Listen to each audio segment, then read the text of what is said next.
మైత్రేయ మహర్షి పరాశరుణ్ణి ఇలా అడిగాడు.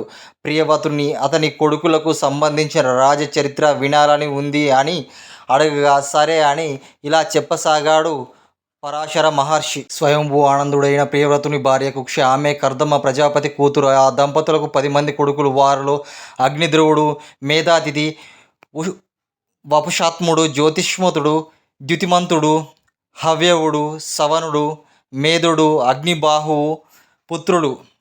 వారిలో మేధుడు, అగ్నిబాహువు పుత్రులు పూర్వజన్మ స్మృతి కలవారై విరక్తులై యోగనిరతులై భూమి నుంచి వెళ్ళిపోయారు. మిగిలిన 7 కుమారుల్లో అగ్ని ధ్రువునకు జంబూద్వీపము, మేధాతిథికి పక్షద్వీపము, వపుష్మాత్మునికి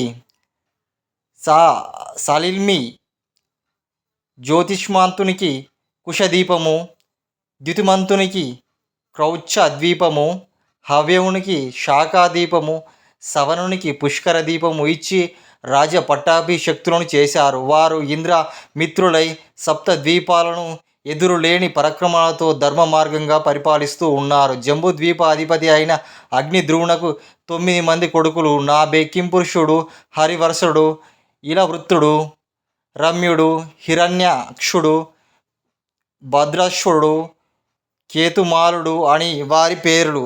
ఆ తండ్రి జంబూద్వీపాన్ని 9 భాగాలుగా చేసి వారికి వరుసగా వారిని రాజులుగా చేశాడు. తరువాత అగ్నిధ్రువుడు సాలగ్రామ తీర్థానికి పోయి తపస్సు చేసుకుంటూ ఉన్నాడు. అతని కొడుకులు సుఖంగా పరిపాలిస్తూ ఉన్నారు ఆ 9 ఖండాలను.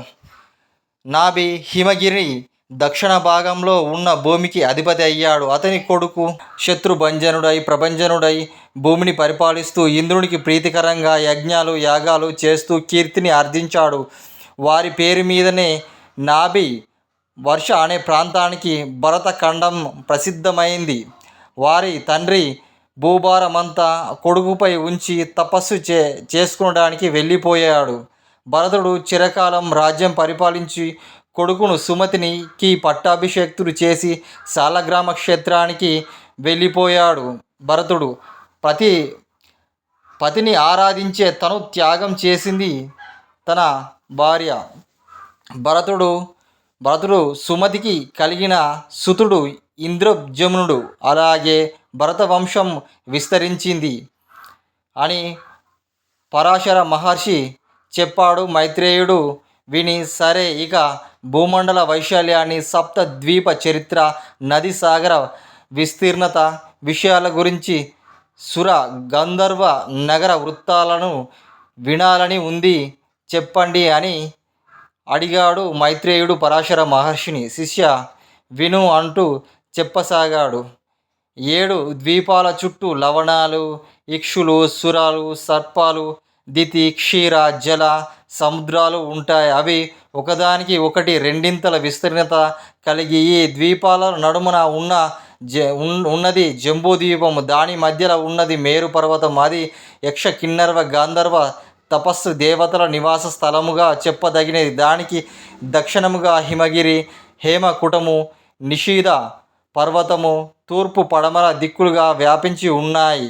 నీలాచలంలోని వెండికొండలు, మేరు పర్వతము చెప్పవలసిన శిఖరాలు, చెప్పుకోదగ శిఖరాలు. ఒకటి పర్వతము 2000 యోజనాల విస్తీర్ణత కలిగి ఉంటుంది.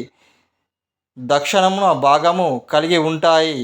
తూర్పు దేవకుటమి, పడమర జఠర పర్వతములు ఉంటాయి. మేరు పర్వతానికి దక్షిణముగా భారత, కింపురుష, హర్ష, బద్ధము అను ప్రాంతాలు, ఉత్తరాన రమ్యక, హిరణ్యమక, కింపురుష వర్షము ప్రాంతాలు, తూర్పున భద్రీశ్వర వర్షము ప్రాంతాలు, పడమర కేతు మాల వర్ష ప్రాంతాలు, వాటి నడుమన ఇలా వృత్త వర్ష ప్రాంతాలు ఉన్నాయి. మేరుగిరి పర్వతం తూర్పు, మందరగిరి దక్షిణాన గంధమాదనాలు ఉన్నాయి. దాని శిఖరమునందు రావి, నేరేడు, కమిడి, మర్రి చెట్టు ఉన్నాయి. వాటి ఎత్తు చాలా ఎక్కువ. జంబూ వృక్షము పేరుతో ఆ ద్వీపానికి జంబూ వృక్షాలు ఎక్కువగా ఉండడం వల్ల ఆ ద్వీపానికి జంబూ ద్వీపం అని పేరు ప్రసిద్ధికి ఎక్కింది. దీనికి ఫలాలు చాలా తియ్యగా ఉంటాయి. ఆ పళ్ళు హేమకుటాచలంలోని సాధువులను వాటి రసము తీసుకొని వారు ఆనందంగా అక్కడ జీవిస్తూ ఉంటారు. అది మేరుగిరి వాటి నుంచి వచ్చే పళ్ళ నుంచి వచ్చే రసము మేరుగిరి చుట్టూ కమ్మి ఉంటుంది.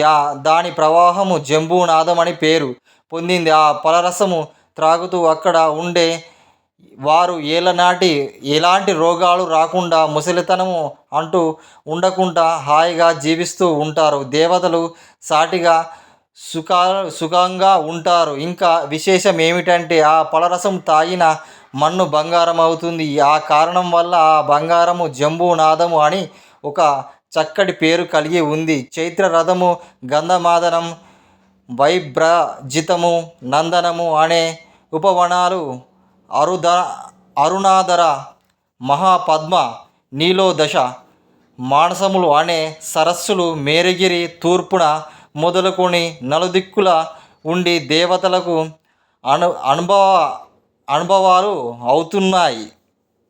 అనుభవాలు నివసించడానికి అనుకూలంగా ఉంటున్నాయి. అలాగే ఆ బంగారు కొండలు నలుదిక్కుల గొప్ప పర్వతాలుగా. అలాంటి మేరు పర్వతం మీద దేవ రాజధాని 14,000 యోజనాలు వైశాల్యము ఉంటుంది.